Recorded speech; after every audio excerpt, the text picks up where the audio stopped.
క్రీస్తునందు ప్రియ దైవజనులకు ప్రభువైన యేసుక్రీస్తు నామాన వందనాలు.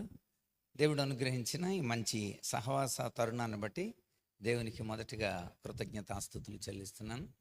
తండ్రి సమానులు బన్వాస నాన్నగారికి దేవుడు అనుగ్రహించిన ఉన్నతమైన దర్శనంలో ప్రతి నెల సహవాసంలో పాలు పొందుతూ మనమందరం కలిసి ప్రభువుని మహిమపరుస్తూ లేఖనాలని పరిశోధిస్తూ లేఖనాల ద్వారా పురుకొల్పబడుతూ రేపబడుతూ క్రీస్తు కోసం ఒక రాటు తేలిన కక్కుళ్ళ కొడవల్ల దేవుని కోత కొయ్యడానికి సిద్ధపరుస్తున్న దేవునికి మహిమ కలుగునుగాక.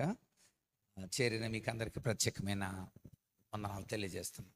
లేఖనంలో నుండి యోబు జీవితంలో నుండి కొన్ని విషయాలు మీతో నేను ముచ్చటించాలని ప్రార్థనాపూర్వకంగా సిద్ధపడ్డాను. యోబు గ్రంథం మొట్టమొదటి అధ్యాయం 8వ వచనంలో, అందుకు యెహోవా, నీవు నా సేవకుడైన యోబు సంగతి ఆలోచించితివా? అతడు యథార్థవర్తనుడు, న్యాయవంతుడునై దేవుని యందు భయభక్తులు కలిగి చెడుతనం విసర్జించినవాడు. భూమి మీద అతని వంటి వాడు ఎవడునో లేడు. రెండవ అధ్యాయం 3వ వచనం, అందుకు యెహోవా, నీవు నా సేవకుడైన యోబు సంగతి ఆలోచించితివా? అతడు యథార్థవర్తనుడు, న్యాయవంతుడినై దేవుని యందు భయభక్తులు కలిగి చెడుతనం విసర్జించినవాడు. భూమి మీద అతని వంటి వాడు ఎవడనూ లేడు. 42వ అధ్యాయం కూడా ఒకసారి చూద్దాం. చివరి అధ్యాయంలో 8వ వచనం చదువుతాం.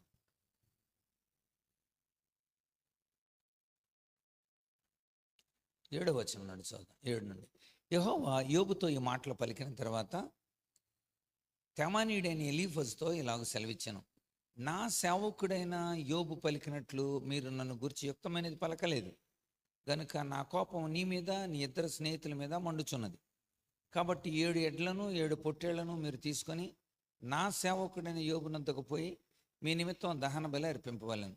అప్పుడు నా సేవకుడైన యోబు మీ నిమిత్తం ప్రార్థన చేయను.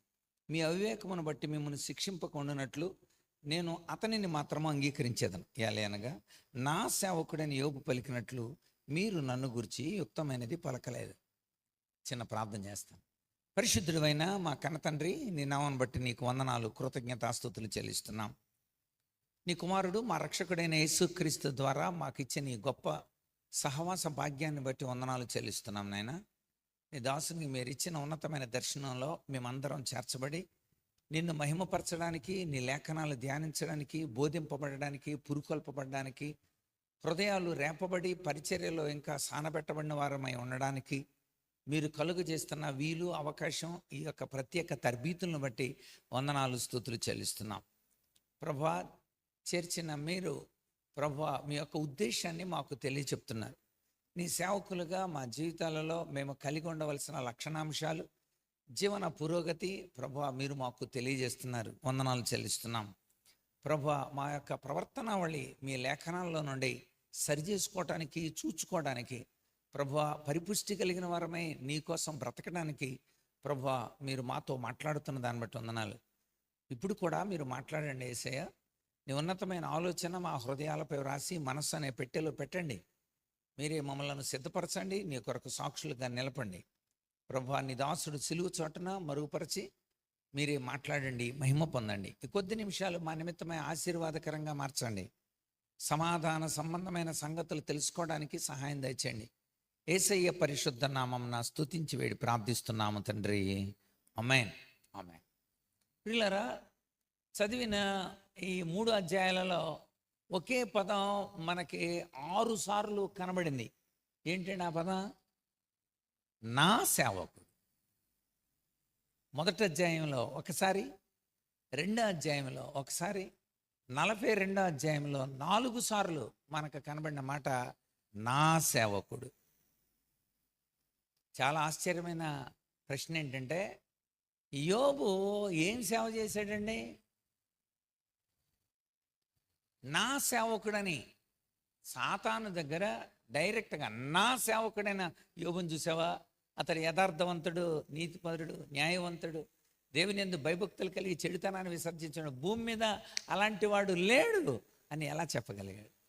నా సేవకుడు అంటే మనకిలాగా ఏంటంటే, కానీ మొట్టమొదటి జవాబు ఏమిటంటే, యోబు దేవునికి తనకి మధ్య ఎలా ఉండాలో అలా ఉన్నాడు.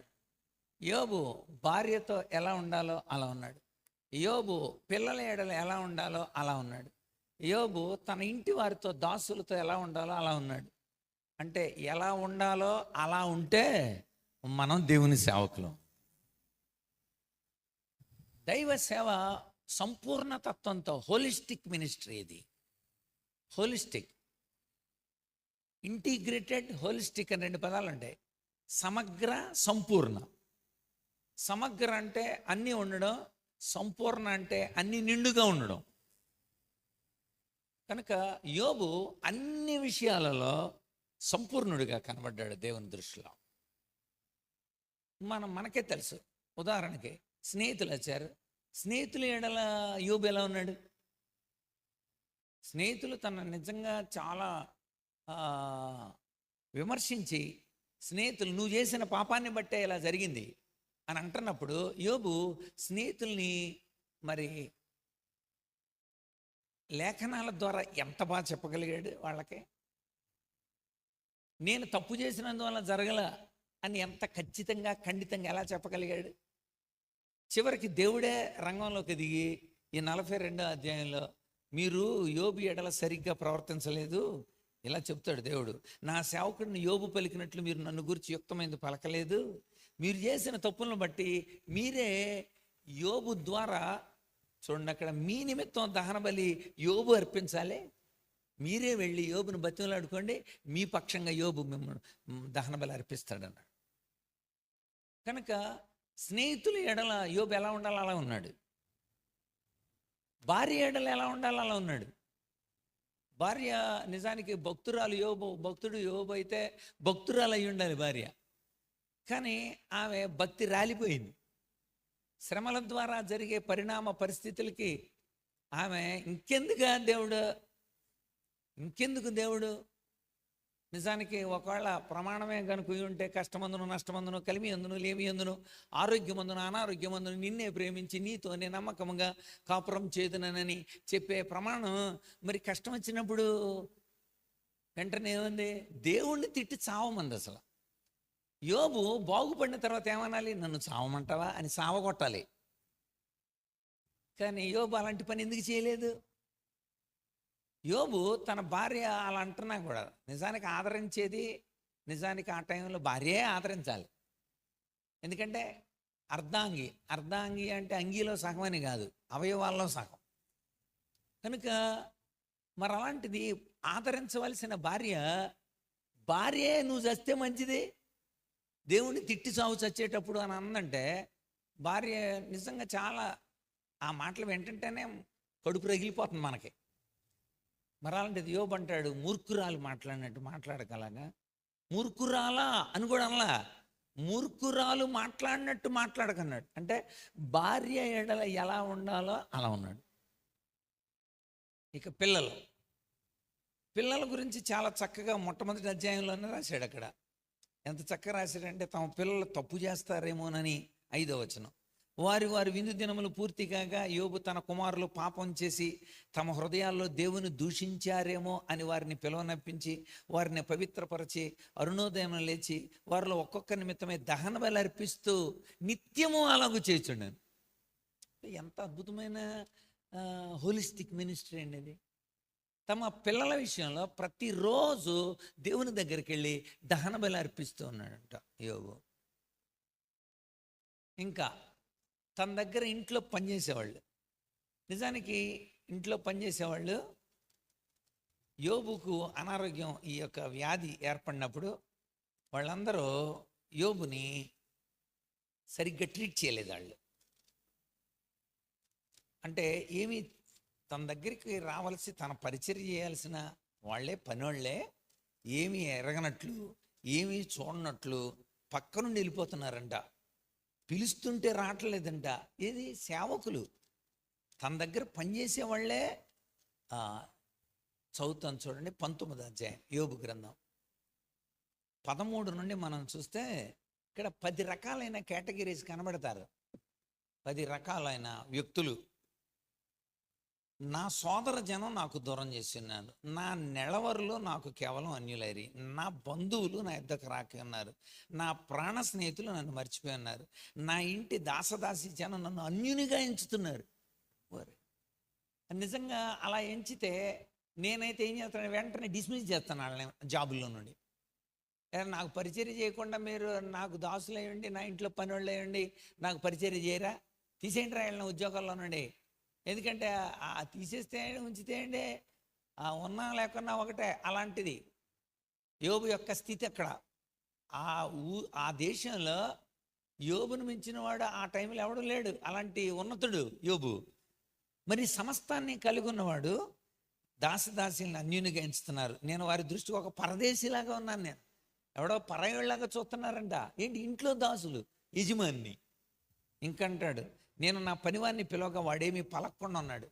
ఎలా ఉంటుందండి మీకు అసలు? మీ ఇంట్లో పనిచేసే వాళ్ళని లేకపోతే మీ సబార్డినేట్స్ని ఎవరన్నా పిలిస్తే పలకలేదు అనుకోండి, ఏంట్రా ఇంత కొవ్వేంటి వీడికి అని అంటాం మనం.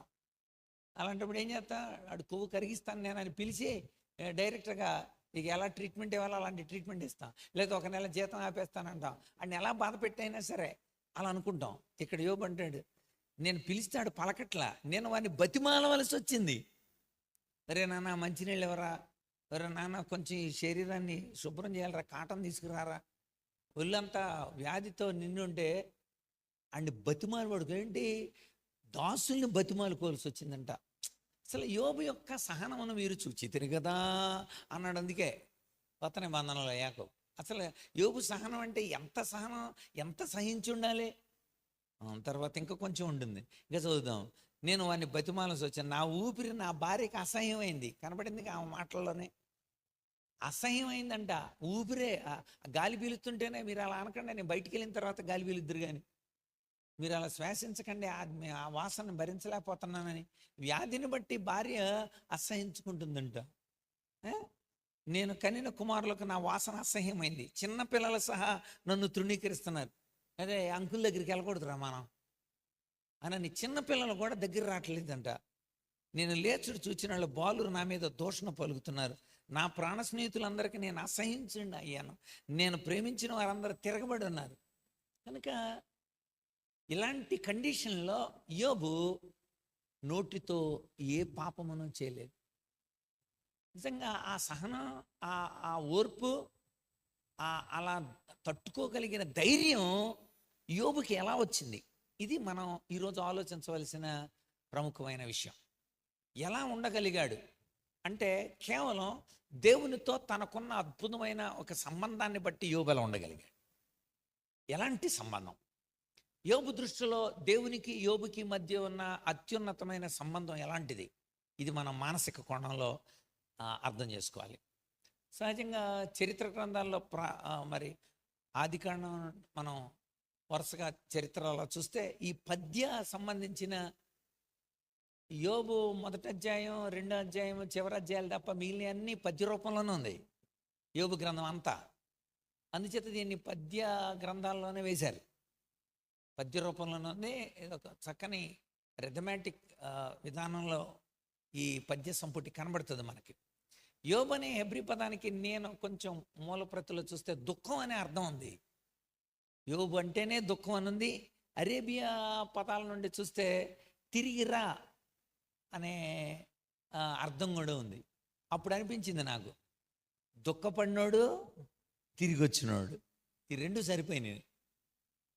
దేవుడు అతన్ని ఒక మాదిరికరంగా ఉంచడానికి కోసం దేవుని యొక్క న్యాయపరమైన ల్యాబ్లో ఒక అద్భుతమైన సత్య సాధనంగా యోబును వాడాడు దేవుడు.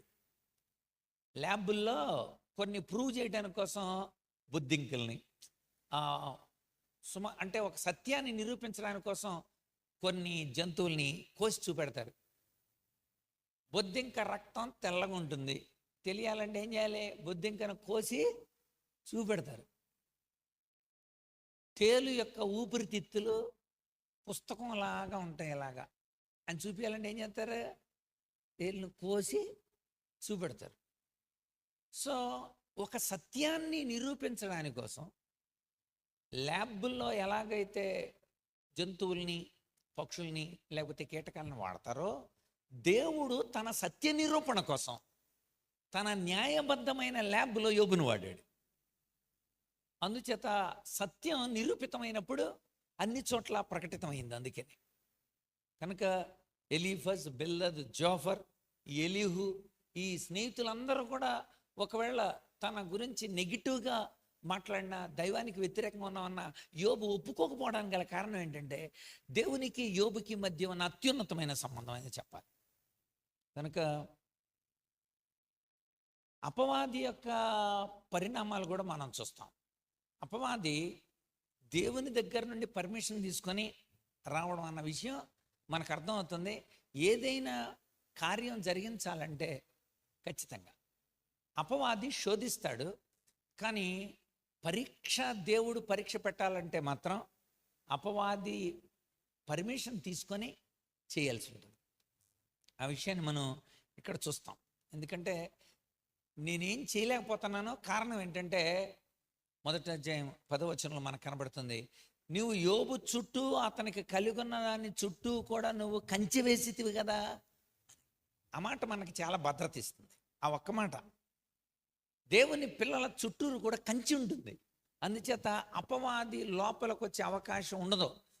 మనం చేసే పరిణామాలను బట్టి, మనం చేసే దైవ వ్యతిరేకాలను బట్టి అపవాది లోపలకే వస్తాడు.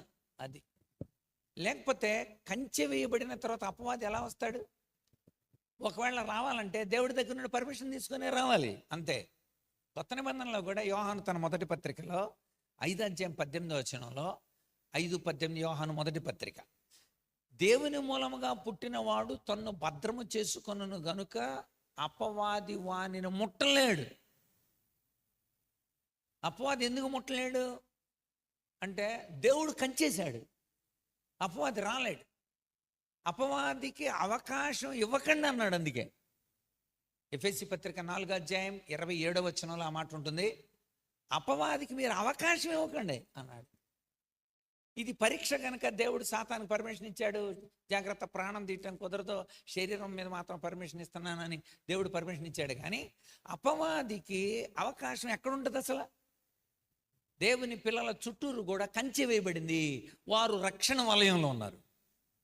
కనుక అందుకే రోమీలకు రాస్తుంటాడు కదా, దేవుడు మన పక్షమున ఉండగా మనకు విరోధి ఎవడు మనకే అంటే దేవుని కాపుదలలో సేవకుడు ఉంటాడు. దేవుని కాపుదలలో, దేవుని భద్రతలో, దేవుని రక్షణ వలయంలో, దేవుని యొక్క ఆ యొక్క చుట్టూరు ఆ కంచెలో మనం ఉంటాం. అపవాది ఏం చేస్తాడు? కనుక దేవుడే పరీక్ష నిమిత్తమై అపవాదికి పర్మిషన్ ఇవ్వడం మనకు కనబడుతుంది. అంచేత లూకా సువార్త 22వ అధ్యాయంలో 31-32 వచనంలో సాతాను పేతురును గురించి శోధించడానికి అనుమతి అడిగాడంట. దేవుడు అనుమతి ఇవ్వలేదంట. ఇక్కడ మాట నన్ను బాగా ఆలోచింపజేసింది. లూకా సువార్త 22వ అధ్యాయం 31-32. కనుక చాలాసార్లు సాతానుడు నాకు పర్మిషన్ అయినా ఆయన విశ్వాసం ఏంటో నేను తెలుస్తా, నువ్వు నాకు పర్మిషన్ వాళ్ళ పరిశుద్ధత ఏంటో నేను తెలుస్తా అని సాతానుగాడు దేవుని సేవకుల్ని బాధించి, లేకపోతే వాళ్ళని శోధించి, వాళ్ళని ఇరుకుల్లో పెట్టి విశ్వాస భ్రష్టత్వాన్ని నిరూపించడానికి కోసం అడుగుతుంటే దేవుడు పర్మిషన్ ఇవ్వలేదంట అక్కడ పేతురు విషయం. కనుక యోబు యొక్క జీవితం మనకి ఎంత ఆదర్శవంతంగా మనకు కనబడుతుందంటే, దేవునికి తనకి మధ్య ఉన్న ఆ ఇంటరాక్షన్, ఆ డిస్కోర్స్, ఆ యొక్క సత్య సంబంధం, లేకపోతే వాళ్ళిద్దరి మధ్య ఉన్న ఈ ఆత్మీయమైన మానసికమైన ఏర్పాటు ఏంటో ఇప్పుడు మనం చూద్దాం. యోబు సాధారణమైన శ్రమను అనుభవించలేదు. ఇక్కడ మొట్టమొదటి అధ్యాయంలో మనకు కనబడిన విషయం ఒకసారి మనం చూస్తే, నిజానికి ఆ పరిస్థితి ఏర్పడితే సామాన్యుడు ఎవడో బతకడు, సూసైడ్ చేసుకుంటాడు. ఎందుకంటే ఒక్క రోజులో జరిగిన పరిణామం అది. మొట్టమొదటి అధ్యాయం 13-17 వచనాలు. ప్రాపర్టీ మొత్తం, ఆస్తి అంతా నష్టమైంది. ఒక్కరోజు ఆస్తి నష్టం అయిపోతే ఒక్క రోజులో వెంటనే ఏం చేస్తారు? నెక్స్ట్ డే కల్లా, ఎందుకంటే అత్యున్నతుడు కదా, అతడు రాయబడిన మాట, అతనికి 7,000 గొర్రెలు, 3,000 ఒంటెలు, 500 జతల ఎడ్లు, ఆడగాడిదలు, అతనికి ఆస్తిగా నుండెను. తూర్పు దిక్కు జనులందరూ అతడే గొప్పవాడు, టాపర్ ఆ తూర్పు దేశాల్లో. మరి అలాంటిది యోబు ఒక్క రోజులో ఆస్తి అంతా కోల్పోతే, ఒకేసారి ఆస్తి అంతా కోల్పోతే ఏం చేస్తారు? బతకలేరు వాళ్ళు. మోనార్క్స్ పొడుచుకొని చచ్చిపోతారు, సూసైడ్ చేసుకుంటారు. అత్యున్నతంగా బతికిన వాళ్ళు అలా ఉండలేక, సౌలు లాంటి వాళ్ళు కూడా అలాగే తన ఇష్టానుసారంగా బతికినాడు మోనార్క్. కనుక ఇక వాళ్ళు చచ్చిపోతే, నేనే చచ్చిపోతే మంచిది అలా అనుకుంటారు ఎక్కువ మంది. సో అలాంటి అంత ఆస్తి కలిగిన వాడు ఆస్తి కోల్పోయాడు 13 నుండి 17 వచనాల్లో. రెండోది 18, 19 వచనంలో చిల్డ్రన్ కోల్పోయాడు. సరే, ఆస్తి అంటే సరే ఏదో ఒక రకంగా మన కడుపును పుట్టిన పిల్లలు, మన పిల్లలు మనం కోల్పోతే, ఒకేసారి కోల్పోతే 7+3 ఎంత భయంకరం. ఒకేసారి పిల్లల్ని కోల్పోయాడు. Loss of property, loss of children. 2వ అధ్యాయం 7 నుండి 9 వచనాలు. హెల్త్, ఆరోగ్యం కోల్పోయాడు. ఆరోగ్యం, అసలు ఆరోగ్యం పోయింది, పిల్లలు పోయారు, ఆస్తి పోయింది. అసలు యోబు క్రైసిస్, క్వశ్చన్ మార్క్. జీవితమే ఒక ప్రశ్న అయితే ఇక సమాధానం చెప్పేవాడు ఎవడు ఉన్నాడో? దేవుడు తప్ప.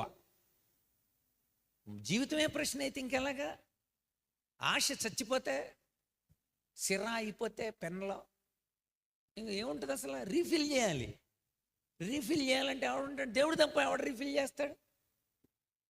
కనుక ఇంకా కొంచెం కొందుకెళ్తే 16వ అధ్యాయం, మనం ఇప్పుడు 19వ అధ్యాయం వరుస చూసాం. మనం సింపతి, ఆదరణ కరువైంది. ఆరోగ్యం పోయింది, పిల్లలు పోయారు, ఆస్తి పోయింది, ఆదరణ కూడా పోయింది. కనుక ఆదరించే భార్య, ఆదరించే స్నేహితులు, వాళ్ళ స్నేహితులు గబగబా దగ్గరకు వచ్చారు. మనకి 30వ అధ్యాయంలో కూడా మొదటి 10 వచనాలు కనబడుతుంది. ఇక్కడ మొదటి అధ్యాయంలో కూడా మనం చూస్తాం. 2వ అధ్యాయంలో వాళ్ళు దూరం నిలవబడి, 2వ అధ్యాయం 12వ వచనం, వారు దూరముగా నిలవబడి కన్నులెత్తి చూసినప్పుడు అతను వస్త్రాలు చింపుకొని ఆకాశం తట్టు తల్ల మీద ధూళి జల్లుకొని ఎలుగెత్తి ఏడ్చారు. నేలను కూర్చో దగ్గరకు వచ్చి ఎవడో ముట్టుకుంటలా, దగ్గరకు వచ్చి ఎవడో కూడా దూరం నుండి నిల్చుండి, స్నేహితులు, ప్రాణ స్నేహితులు వాళ్ళు. కనుక ఆదరణ కోల్పోయాడు, స్నేహితుల్ని కోల్పోయాడు, ఆరోగ్యం కోల్పోయాడు, ఆస్తి కోల్పోయాడు, పిల్లల్ని కోల్పోయాడు. అయినా యోబు నిలబడగలిగాడు. దానికి కారణం అతనికి దేవునికి మధ్య ఉన్న అత్యున్నతమైన సంబంధం. ఆ సంబంధంలోనే 3 మాటలను మీకు గుర్తు చేస్తాను. యోబు అలా నిలబడడానికి గల కారణాల్లో, యోబు దేవుని ఎడల ఎలాంటి భావన కలిగి ఉన్నాడు. ఒక సేవకుడుగా మనము యోబుని ఎందుకు గుర్తు చేస్తున్నాను? నా సేవకుడు అన్నాడు. అందుకే నా సేవకుడు 2 సార్లు కూడా సాతాను చాలా చేశాను కానీ ఏమీ చెల్లించట్లేదు, ఇలా చేశాను కానీ యోబులో మార్పు రావట్లేదు, చివరికి ప్రాణం తప్ప అన్నీ తీసేసిన దేవుడికి ఎంత నమ్మకం అండి యోబు మీద? లేదు, అతడు నిజంగానే నిలబడేవాడు. లేదు, నేను ట్రై చేస్తా. పోటీ. ఆ పోటీలో దేవుని పక్షంగా నిలబడిన మనం దేవుని ద్వారా గెలిచే వాళ్ళంగా ఉండాలని దేవుడు ఇష్టపడతాడు. కనుక యోబు మనస్సులో దేవుని స్థానం, లేక దేవుని ఎడల యోబుకున్న 3 ప్రధానమైన సహసంబంధ లక్షణాలని నేను గుర్తు చేస్తాను. మొట్టమొదటిది 13వ అధ్యాయం 3వ వచనం. యోబు అంటున్నాడు, సర్వశక్తి కలిగిన దేవునితో నేను మాట్లాడగోరుతున్నాను. దేవుని యొక్క ఉన్నతమైన లక్షణాంశాన్ని తెలియజేస్తున్నాడు. యోబు గ్రంథాన్ని మనకు తెలుసు. యోబు గ్రంథం మొట్టమొదటిగా ఉన్న గ్రంథంగా మనం చూస్తాం. బైబిల్ గ్రంథంలోనే మొదటి గ్రంథం. సో మనం ఇక్కడ చూసినప్పుడు సర్వశక్తి కలిగిన దేవుడు అనే మాటలు మాట్లాడాడు యోబు. అంటే దేవుని ఎడల యోబు వైఖరి, ఆయన సర్వశక్తి కలిగిన దేవుడు. ఎలోహిం. అబ్రహాంతో మొట్టమొదటి తాను ప్రత్యక్షపరచుకుంది ఏమని? 17వ అధ్యాయం మొట్టమొదటి వచనంలో, ఆది కాండంలో, నేను సర్వశక్తి కలిగిన దేవుడను, నువ్వు నా సన్నిధిలో ఉండు, నేను నిన్ను ఆశీర్వదిస్తాను. యాకోబుతో ఏం చెప్తాడు? 35 అధ్యాయం 11 వచనం, ఆది కాండం 35:11 యాకోబు, నేను సర్వశక్తి కలిగిన దేవుడను. 28 అధ్యాయంలో యాకోబు కూడా సర్వశక్తి కలిగిన దేవుని గురించి మాట్లాడతాడు అక్కడ మందిర అనుభవం తర్వాత. కనుక సర్వశక్తి కలిగిన దేవుడిగా పితరులు అనుభవించారు. యోబు కూడా ఆయన సర్వశక్తి కలిగిన దేవుడు. 21 అధ్యాయంలో ఒకసారి చూడండి, యోబు గ్రంథం 21 అధ్యాయంలో 15వ వచనం. సర్వశక్తి కలిగిన వాడు ఎవడు అని అడుగుతున్నారు. అలాంటి వచ్చిన నాకు దూరంగా ఉండుగాక. ఎవడండి ఆ సర్వశక్తి కలిగిన దేవుడు ఎవడో అని అడుగుతున్నారంట. వాళ్ళు గ్రహించలేకపోయారు. నేను గ్రహించాను, ఆలోచన నాకు దూరమగునుగాక. నాకు తెలుసు సర్వశక్తుడైన దేవుని గురించి. నిజంగా మనకి ఏర్పడిన చాలా విపత్కరమైన పరిణామాలు, ప్రాణాపాయ పరిస్థితులు, చాలా కోల్పోయిన పరిస్థితులు, దేవుడు సర్వశక్తి కలిగిన దేవుడని. నాకు ఇప్పటికి 4 యాక్సిడెంట్లు అయినాయి. అందులో 2 కారు యాక్సిడెంట్లు తీవ్రమైనవి. ఆ రెండింటిలో ఆయన సర్వశక్తి కలిగిన దేవుడిగా తాను నిరూపించుకున్నాడు. మొట్టమొదటి యాక్సిడెంట్లో నా తలకి తగలటంతో ఒళ్ళంతా చచ్చుబడిపోయింది. ఒళ్ళంతా చచ్చుబడిపోతే నాకు అర్థమైపోయింది, జోని ఎరెక్సన్ గుర్తొచ్చింది. జోని ఎరెక్సన్ అలాగే వెన్నుపూస దెబ్బతినేసరికల్లా ఒళ్ళంతా చచ్చుబడిపోయింది. ఈనాటికి బతికే ఉందామా? ప్రైజ్ ద లార్డ్ అనబడిన సంస్థకు, ప్రపంచంలో వికలాంగ సంస్థకి ఆమె అధ్యక్షురాలుగా ఉండి కొన్ని లక్షల మందికి ఆమె ధైర్యం చెబుతుంది. జోని ఎరెక్సన్ తల ఒక్కటే కలపగలదు. వెంటనే జోని ఎరెక్సన్ గుర్తొచ్చింది. నా జీవితం ఇలాగే ఉంటుందేమోనని వెంటనే కారులో ఉన్న వాళ్ళతో అందరితో అన్నాను. డ్రైవర్ స్టీరింగ్ పట్టుకొని కొట్టి ఏడుస్తున్నాడు. అన్నా ఎంత ఇలా చూడలేమన్నాను నిన్నని. మంచినీళ్ళు అడిగిన నేను మంచినీళ్ళు పట్టుకోవడానికి చెయ్యి లేవలేదు, తలొక్కటే కదపగలుగుతుంది. మరి అలాంటి పరిస్థితుల్లో ఒక ప్రార్థన చేయమన్నాను అందరినీ. ముందు మనం బతికున్నందుకు దేవునికి స్తుతులు చెల్లించాలి. తర్వాత ఆరోగ్యమైనా శక్తినైనా బలపరచునైనా అసలు బతికున్నందుకు వందనాలు చెప్పాలి. బతికున్నందుకు వందనాలు అందరం ప్రార్థన చేశారు. నేను కూడా ప్రభువా మమ్మల్ని సజీవ లెక్కలో ఉంచే ముందు అని ప్రార్థన చేసిన 8వ నిమిషానికి నా కాళ్ళల్లో, తర్వాత చేతిలో, తర్వాత ఈ చేతిలో, తర్వాత రైట్ సైడ్ కాల్లో చలనం స్టార్ట్ అయింది. దేవునికి మహిమ కలుగును గాక. నాకు తెలుసు సర్వశక్తి కలిగిన దేవుడు, సర్వశక్తి కలిగిన దేవుడుగా మన జీవితాల్లో నిరూపించుకుంటాడు. ఆ సర్వశక్తి కలిగిన దేవుడు ఎవడో అని అడుగుతున్నారా? నేను అలాంటి యోచన నాకు దూరమగును గాక. మనం కిందకి వెళ్తే 29వ అధ్యాయం 5వ వచనం, సర్వశక్తుడైన దేవుడు నాకు తోడై ఉన్నాడు. 31వ అధ్యాయం 35వ వచనం, సర్వశక్తుడైన దేవుడు నాకు ఉత్తరమిచ్చునుగాక.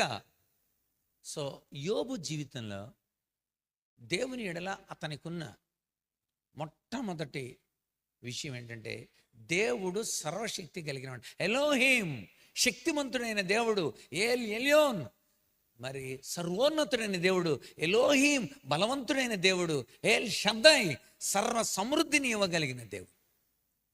అది యోబు నమ్మాడు. ఇది మొట్టమొదటి విషయం.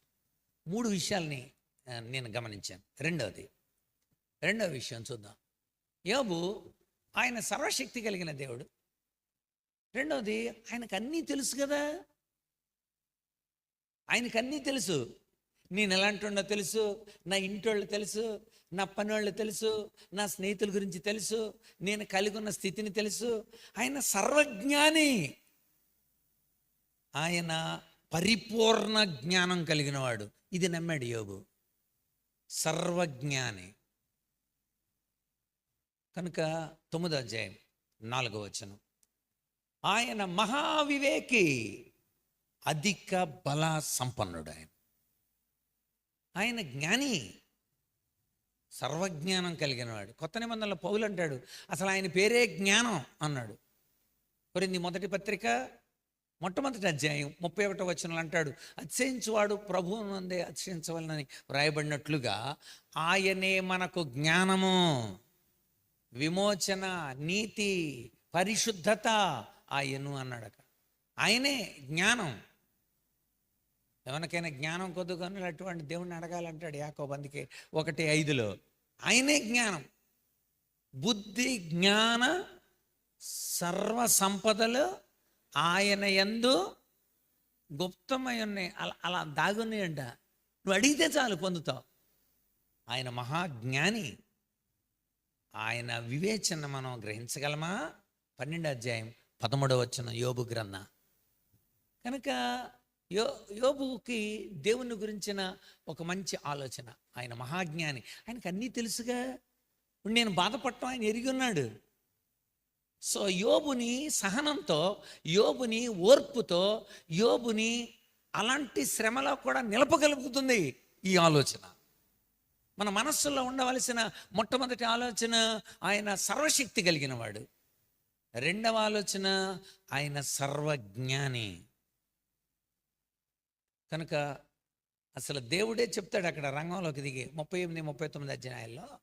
38 అధ్యాయం 4 ఇదిగో యోబు, నీకు జ్ఞానాన్ని గురించి చెప్తాను. నీకు తెలుసా జ్ఞానం అంటే ఏంటో తెలుసా? దానికి పునాదులు వేసిన వాళ్ళు ఎవరో తెలుసా? ఆ జ్ఞానం మూలం అసలు నువ్వు చెప్పు. అసలు భూమి పునాది గురించి నువ్వు చెప్పు, నేను అడుగుతానని జ్ఞానాన్ని దేవుడు యోబుకు విసిదపరిచాడు. 38, 39 నీకు తెలుసా డేగ జ్ఞానం? నీకు తెలుసా మకరం యొక్క సంగతి? నీకు తెలుసా? జ్ఞానాన్ని గురించి చెప్తాను చూడు అని దేవుడే జ్ఞానాన్ని యోబుకు బోధించాడు. యోబుకు ఆల్రెడీ తెలుసు దేవుడు జ్ఞానవంతుడు, ఆయన సమస్తం ఎరిగినవాడు. ఆయన నిన్ను, నన్ను, మన పరిస్థితుల్ని, మన సేవని, మన సంఘాలని, మన సమస్తాన్ని ఎరిగినవాడు. ఆయన జ్ఞానవంతుడు. ఇది యోబు తన జీవితంలో ఎరిగిన రెండవ విషయం. మనం కూడా, నువ్వు నా సమస్తం నీకు తెలుసు నాయన. నేను నడుచుట, నేను కూర్చుండుట, నేను లేచుట, నా ప్రతి గమనం నీకు తెలుసు. పౌలు అందుకనే ఏథెన్స్ వాళ్ళకి చెప్తూ అంటాడు, అసలు మన ఉనికి, మన చలనం, మన యొక్క స్థితి అంతా దేవుళ్ళలోనే ఉందంటాడు. అపోస్తుల కార్యాలు 17 అధ్యాయం ఆ ఏథెన్స్ జ్ఞానులతో ఇలాగని చెప్పాడు. 28 మనం ఆయన యందు బతుకుచున్నాము, ఆయన యందు చెలించుచున్నాము, ఆయనలోనే ఉనికి కలిగి ఉన్నాము. మన కేర్ ఆఫ్ అడ్రస్ దేవుడు, మన డ్రైవ్, మన కదలిక దేవుడు, మన నివాసం దేవుడే. మనమే దేవునిలో ఉన్నాం అన్నాడు.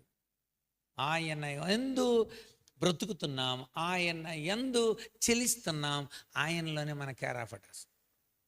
కనుక జ్ఞానవంతుడైన దేవుని యొక్క జ్ఞానం నిమిత్తమే పౌలు అంటాడు, అందుకే ఫిలిప్పీలకు రాస్తూ, ఆ జ్ఞానం పొందటానికి కోసమే నేను సమస్తాన్ని పెంటతో సమానంగా ఎంచుకున్నాను. ఏ జ్ఞానం పొందడానికి? ఆ మాట చదువుతారా? ఫిలిప్పీలకు రాసిన పత్రిక 3వ అధ్యాయం 8 నిశ్చయముగా నా ప్రభు అయిన యేసు క్రీస్తును గూర్చిన అతి శ్రేష్టమైన జ్ఞానం నిమిత్తం సమస్తాన్ని పెంటతో సమానంగా ఎంచుకుంది. ఆ దేవుని యొక్క జ్ఞానం మనం పొందితే మన ఉనికి మనకు అర్థమవుతుంది. మన ఉనికి, దేవుడు నన్ను ఎందుకు ఇలా ఉంచాడు, ఎక్కడ ఎందుకు ఉంచాడు? ఎప్పుడు ఎదటోళ్ళని చూసుకుంటా ఏడుస్తుంటారు ఎక్కువ మంది. చూసారా వాళ్ళు, చూసారా వీళ్ళు, చూసారా నేను, ఎదటోళ్ళని పోల్చుకో. దేవ జ్ఞానం మన ఉనికి యొక్క స్థితిని చెప్తుంది. మనం ఇలా ఎందుకు ఉండగలిగాము, ఇంకెలా ఉండగలము, అలా ఉండాలంటే ఏంటి? అందుకనే నేను ఆ జ్ఞానాన్ని పొందనివ్వతాను. యాకోబు అందుకని అన్నాడు, ఆ పైన జ్ఞానాన్ని వెతకాలి మనం. ఆ జ్ఞానం ఎరిగిన యోబు, అలా బోధింపబడిన యోబు తన ఉనికిని నిలబెట్టుకోగలిగాడు. తను ఎందుకు దేవుడు చేశాడు? సేవకుడిని నేను. ఎస్, దైవ సేవకుడిగా మన జీవితాలలో మన కర్తవ్య నిష్ట పరిపూర్ణతలోనికి రావడానికి జ్ఞానం అవసరం. అందుచేత దైవ జ్ఞానాన్ని ఎరిగిన వాడుగా యోబున్నాడు. అందుచేతనే తన ఉనికిని కాపాడుకోగలిగాడు. మూడో విషయాన్ని కూడా మనం చూద్దాం. 19వ అధ్యాయం 6-7 దేవుడు అన్యాయం చేశాడని నేను అనుకుంటా. అంటే మూడవది, యోబు మనస్సులో మూడవ ఆలోచన, దేవుడు అన్యాయస్తుడు కాదు, న్యాయవంతుడు, ఖచ్చితంగా న్యాయం తీరుస్తాడు ఆయన. దేవుడే నా జీవితానికి న్యాయకర్త. ఎస్. కనుక దేవాది దేవుని యొక్క ఉన్నతమైన లక్షణాంశాల్లో యాకోబు పత్రిక 5వ అధ్యాయం 9వ వచనంలో ఆయన న్యాయవంతుడు. ఆయన గుమ్మం దగ్గర నిలబడి ఉన్నాడు నీకు న్యాయం తీర్చడానికి కోసం. ఆ న్యాయాధిపతి ఎదుటికి మనమే రేపు చేర్చబడతాం. హెబ్రీ పత్రిక 12వ అధ్యాయం 23వ వచనంలో జ్యేష్ఠుల సంఘం దగ్గరికి, ఆ న్యాయాధిపతి దగ్గరికి మనం చేర్చబడతాం.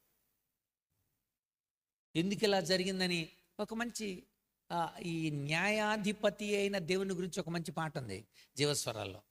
వేదనతో గుండె రగులుచున్నది, ఆదరణే లేక కుములుచున్నది, శోధన వలయాలు చుట్టి, వేదనతో గుండె తట్టి, మనసు మోగగా మూల్గుచున్నది, మనసు మోగగా మూల్గుచున్నది, న్యాయాధిపతి యేసయ్యా న్యాయము తీర్చగరావయ్యా. ఏంటైనా పగవాళ్ళ ముందు నీకు భోజనం ఏర్పాటు చేస్తానన్నావు, నువ్వేంటి ఎందుకు ఇలా చేసావు, నన్ను ఇలాగ విడిచిపెడతావా? No no no no. ఇర్మియాకు కూడా ఆశలు పోయినాయి అంట అసలు. ఎందుకని? మొదటిసారి వచ్చినప్పుడు నెబుకద్నెజరు జ్ఞానవంతులందరినీ తీసుకెళ్ళిపోయి క్రీస్తు పూర్వం 605లో, రెండవసారి వచ్చినప్పుడు నెబుకద్నెజరు 598లో, రెండవసారి వచ్చినప్పుడు 10,000 మందిని తీసుకొని వెళ్ళిపోయి, మూడవసారి వచ్చినప్పుడు 586లో యెరూషలేము యొక్క గోడల్ని పడగొట్టేసి గుమ్మాలు కాల్చేసి మరి గుర్రాలకి నాగళ్ళు కట్టి యెరూషలేము దున్నేసి ప్రతి నాగటి చాళలు ఉప్పేసి యెరూషలేమును శ్మశానంగా చేసి వెళ్ళిపోయినప్పుడు ఇర్మియా కూడా అనుకున్నాడంట, నాకు ఇక ఆశలు లేవని నేను అనుకుంటుని. 3వ అధ్యాయం 21కి వచ్చిన తర్వాత నాకు ఆశలు పుడుతున్నాయి. ఎందుకని? ఆయన న్యాయవంతుడని నేను ఎరిగి ఉన్నాను. ఆయన ఉద్దేశపూర్వకంగా ఆయన ఎవరిని బాధ పెట్టాడు. చూడండి ఇర్మియా అక్కడ చెప్పిన మాట, 2 మాటలు చూపించిన ప్రార్థన చేస్తా. చూడండి ఒకసారి ఇర్మియా గ్రంథం, అదే విలాప వాక్యాల గ్రంథం 3వ అధ్యాయం 31. ప్రభు సర్వకాలం విడనాడాడు. ఆయన బాధ పెట్టినా తన కృపా సమృద్ధిని బట్టి జాలి పడతాడు. ఎందుకని? ఆయన న్యాయవంతుడు. ఇంకా 33, హృదయపూర్వకంగా ఆయన నరులకు విచారమైనను బాధనేనను కలుగజేయడు. అలా అనుకున్నాడంట. 21వ వచనంలో అప్పుడు ఆశ పుట్టిందంట. యోబుకు ఆశ ఎలా పుట్టింది? ఆయన న్యాయవంతుడు, ఆయన విడిచిపెట్టాడు. ఆయన ఉద్దేశపూర్వకంగా బాధ కలుగజేయడు. ఏదో కారణం ఉండుంటుంది, కాజ్ అండ్ ఎఫెక్ట్. ఈ ఎఫెక్ట్కి కారణం ఏదో కారణం ఉండుంటుంది, దానికోసం ఎదురు చూశాడు. అందుచేతనే యోబు ఆ తర్వాత రెట్టింపు ఆశీర్వాదం పొందాడు. రెట్టింపు ఆశీర్వాదం, అన్ని కోణాలలో రెట్టింపు ఆశీర్వాదం మనకు కనబడుతుంది. దేవుడు ఏమై ఉన్నాడో ఎరిగి సేవకుడుంటే మొదట ఆశీర్వదించినంత కంటే అధికముగా ఆశీర్వదించిన అంటాడు 42:12. 7,000 గొర్రెలైతే 14,000 గొర్రెలు, 6,000 ఒంటెలైతే 3,000 ఒంటెలైతే 6,000 ఒంటెలు, 500 జతల ఎడ్లయితే 1000 జతల ఎడ్లు, 500 ఆడుగాడిదలైతే 1000 ఆడుగాడిదలు. ఎలా ఇచ్చాడు దేవుడు? సమస్తాన్ని రెట్టింపు చేశాడు. పిల్లలు కూడా మళ్ళీ 7+3. మళ్ళీ దేవుడు అక్కడికి వెళ్తే రెట్టింపు కనబడతారు మనకు అక్కడ. ఈరోజు ఒక సేవకుడిగా నా జీవితంలో నేను కూడా చాలా ఏర్పడిన అనేక విపత్కరమైన పరిస్థితుల్లో అనేకసార్లు నేను కూడా ప్రభు నిమిత్తమే మరి నల్గొండలో దెబ్బలు తిన్నప్పుడు, రేలంగిలో ట్యూబ్లైట్లతో కొట్టినప్పుడు, రాజమండ్రిలో అవమానపరిచినప్పుడు, ఇలాంటి సంఘటనలో ఏంటి ప్రభు కోసం సేవ చేస్తున్నప్పుడు, లేకపోతే ఇలాగా ప్రభు కోసం నిలిచినప్పుడు ఏంటి దెబ్బలేంటి? నల్గొండలో కొట్టిన దెబ్బలకు 3 రోజులు అక్కడే ఉండి జ్వరం పడిపోయి ఆ కర్ర దెబ్బలకి అక్కడ తిప్పర్తిలో అక్కడే ఉండిపోయాం. సో సుమారుగా ఒక 12 రోజులు మళ్ళీ మామూలు ఆరోగ్యాన్ని పుంజుకోలేకపోయి. ఏంటి ప్రభువా, నీతి కోసం పోతే ఎలాంటి ఏంటి, దేవుని కోసం నిలిస్తే ఏంటిది? ఆయన సర్వశక్తి కలిగిన దేవుడు. 2, ఆయనకి తెలియదా? తెలుసు, సర్వజ్ఞాని ఆయన. 3, ఆయన నిరంతరం మన జీవితాలలో మనకు ఒక తగినవాడుగా, ఒక సమాధానకర్తగా న్యాయాన్ని జరిగిస్తాడు. ఎస్, ఎవరికి ఏది ఇచ్చుట న్యాయమో ఎరుగున్నాడు. ఎవరిని ఎప్పుడు అధికపరచాలో, తగిన కాలం మంది హెచ్చించాలో న్యాయంగా ఆయనకి తెలుసు. అందుకనే ఈ ఒక్క మాట చదివి నేను ప్రార్థన చేస్తాను. నెహెమ్యా మాట్లాడుతుంటాడు, నాయనా జరిగిన పరిణామాలన్నీ చూస్తే నువ్వు న్యాయవంతుడివే, మేమే పనికిమాలినోళ్ళమే. చూడక నెహెమ్యా గ్రంథం 11వ అధ్యాయం 9వ అధ్యాయం. నెహెమ్యా గ్రంథం 9వ అధ్యాయం 33వ వచనం. మా మీదికి వచ్చిన శ్రమలన్నిటినీ చూడగా నువ్వు న్యాయస్థుడివే ప్రభువా. నీ జడ్జిమెంట్ పర్ఫెక్ట్ లార్డ్, నువ్వు కరెక్ట్గా న్యాయం చేస్తావు. 20 సంవత్సరాలు యోధావారు లెక్క చేయకపోతే అప్పుడు బబులోను రాజైన నెబుకద్నెజరుకి అప్పగించావు, కానీ ఒట్టినే అప్పగించావా నువ్వు? మళ్ళీ 70 సంవత్సరాలు అయిన వెంటనే కోరెషుకి చెప్పించి 3 విడతలుగా జెరుబ్బాబెలు నాయకత్వంలో, ఎజ్రా నాయకత్వంలో, నెహెమ్యా నాయకత్వంలో చెప్పినట్టుగానే మళ్ళీ వెనక్కి తీసుకొచ్చారు. ఆయన న్యాయవంతుడే. అక్కడ అంటాడు, నువ్వు న్యాయస్థుడే నాయన, నువ్వు సత్యంగానే ప్రవర్తించితివి, మేమే దుర్మార్గులమయ్యా. కనుక మన జీవితాల్లో జరిగే వైఫల్యాలకు మనమే కారకులుగానే ఉన్నాం. న్యాయవంతుడు ఆయన మన చుట్టూ ఎప్పుడో కంచేశాడు. ఆయన సర్వశక్తిమంతుడు, నేను ఏ పరిస్థితుల్లోనైనా బలపరచగలడు. ఆయన జ్ఞాని, సమస్తం ఎరుగున్నాడు. కనుక నాయన నువ్వు నాకు జ్ఞానాన్ని బోధించు. కొన్నిసార్లు యోబు కూడా 1-2 సార్లు బలహీనమైన మాటలు మాట్లాడాడు, వాటిని నేను స్ట్రెస్ చేయలేదు. అందుకని ఎందుకు నేను బతుకుతున్నాను, అమ్మ కడుపులోనే చచ్చిపో ఉండాల్సింది, బయటకు వచ్చిన తర్వాత చచ్చిపోవాల్సింది, తను తాను నిందించుకోవడం అలా కూడా చేశాడు. అయినా బలపరచబడ్డాడు. మళ్ళీ ఎలాగా? దేవుడు సర్వశక్తిమంతుడు. 2వది, దేవుడు జ్ఞాని, దేవుడు న్యాయవంతుడు. గుర్తొచ్చినప్పుడు మళ్ళీ రీకౌన్సిల్, ఒకసారి కౌన్సిల్, మళ్ళీ రీకౌన్సిల్, రిస్టోరేషన్. మన జీవితాలలో నిరంతరం దేవుడు మనకు తోడుకుంటాడు.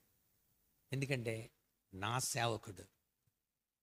సేవకుడైన బర్నబాస్, నా సేవకుడైన లాజర్, నా సేవకుడైన శాంసన్, నా సేవకుడు దేవుడు మన పక్షంగా ఎప్పుడు ఉంటాడు.